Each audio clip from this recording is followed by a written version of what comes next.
Okay, welcome back to our water fluoridation investigation. So, a few days ago, I mentioned to you guys a fluoride overfeed that occurred in Minnesota.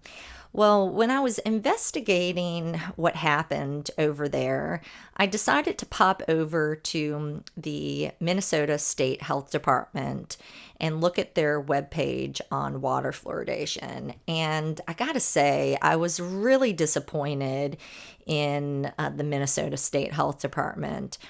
They are leading the public to believe that the fluoride that's being added into the drinking water is naturally occurring calcium fluoride, when in fact it's artificial fluoride such as sodium fluoride or hydrofluorosilicic acid. I feel that if the health department really felt like fluoride was safe to ingest, they would not need to lie and deceive the public. They would be very transparent about it, in my opinion. So, on the Minnesota State Health Department, they said fluoride is natural to our environment. That is true.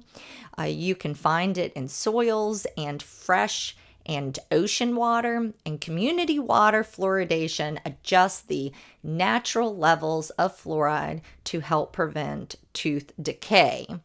Well, that is not necessarily true, right? Fluoridation is you are adding fluoride to the drinking water. You are not adding calcium fluoride. You are adding hydrofluorosilicic acid and sodium fluoride. So I made a complaint to the state health department, and the feedback that I received was really disappointing. It got me really worked up because she just kept saying, well, we told you it's fluoride. So, and the public, I'm sure they're smart enough to know that it's hydrofluorosilicic acid or sodium fluoride. They know this. And I said, no, ma'am, the public does not know, especially if you're telling them that this is naturally occurring fluoride. They don't think the health department is deceiving them. I said, why don't you put on the website, on that web page, that many localities engage in water fluoridation using artificial fluoride such as sodium fluoride. At which point she responded something to the effect of that would be too much, essentially implying that it would be overwhelming to people. And I thought, okay, on one hand, you're saying they're smart enough to know that it's artificial fluoride. On the other hand, you're saying if you let them know it's artificial fluoride, that's going to be too much for them to process. So, anyway, the amount of mental gymnastics that people do in order to defend the practice of adding this neurotoxin into the drinking water is really astounding to me. The other problem that I had with the Minnesota State Health Department is at the bottom of their webpage, they had references.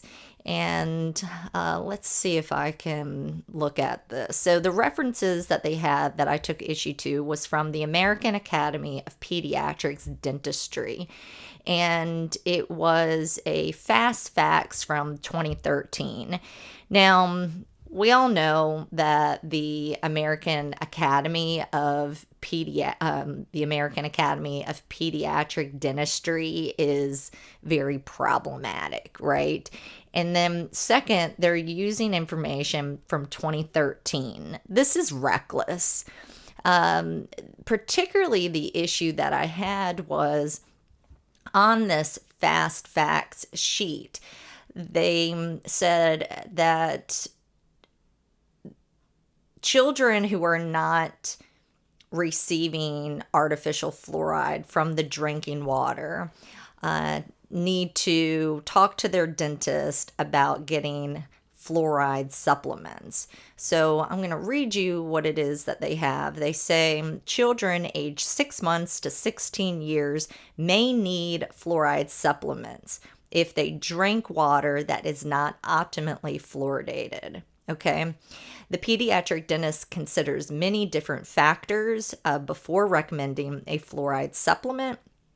Your child's age, risk of developing dental decay, and the different liquids your child drinks are important considerations. Bottled, filtered, and well waters vary in their fluoride amount, so a water analysis may be necessary to ensure your child is receiving the proper amount.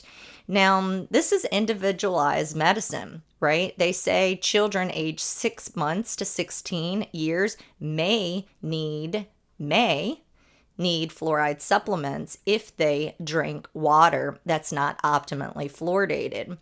Well, by saying that they may need to drink fluoridated water, tells you that not every child who has water that doesn't have fluoride in it, not every child needs to ingest fluoride, right? That's why they say may, right? Because there's no such thing as a fluoride deficiency. Now, the second point that I'd like to make is, what dentist is recommending that a child ingest neurotoxins? Okay. Many dentists that I know, they do not recommend that you ingest fluoridated water. Okay.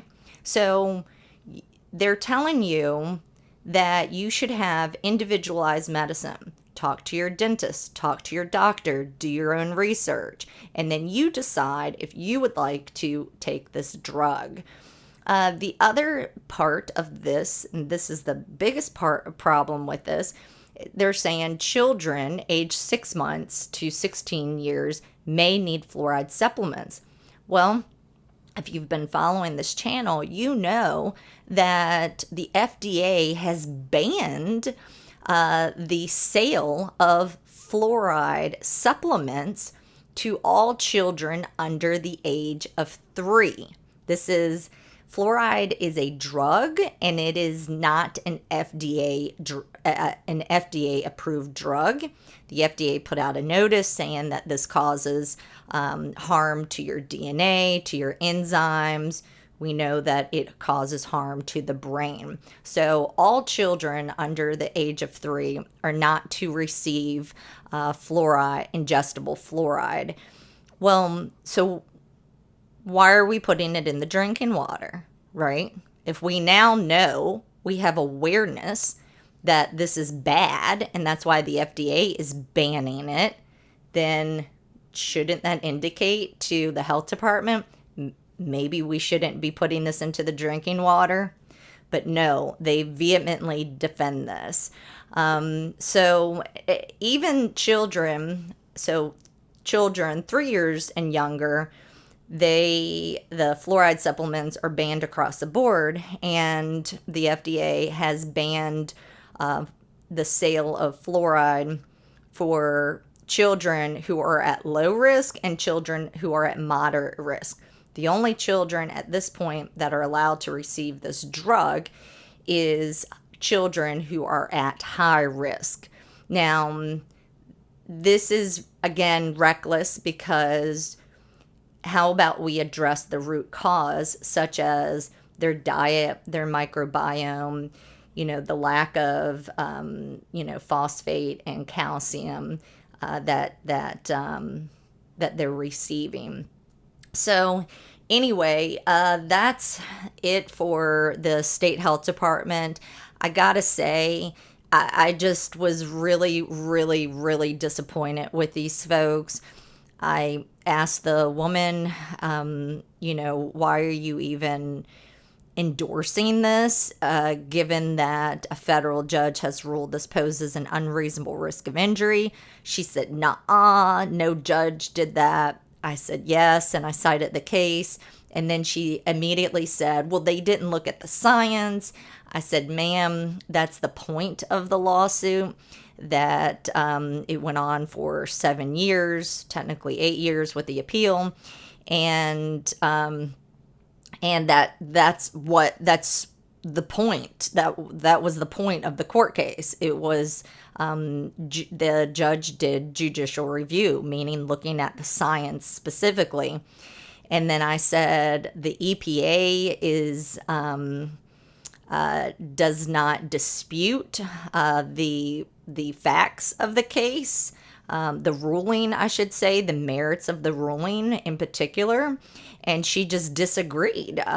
She just, no matter what I said, she just said that I was incorrect. And I said, ma'am, have you looked through the case? Have you looked at the case? No. So this is somebody who is responding, in a very defensive way, likely because they realize that they've messed up and that they've harmed a lot of people, and it erodes trust in the health department. I think between COVID and water fluoridation, I think that we need to have we need to essentially clean house when it comes to these health departments.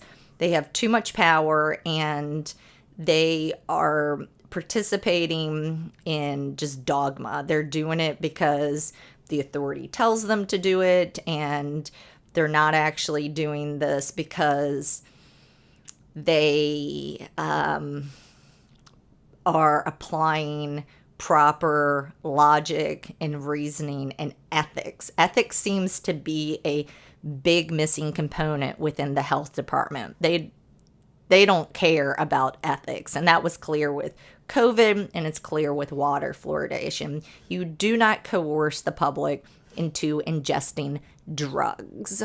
So anyway, that's all I have to say about that.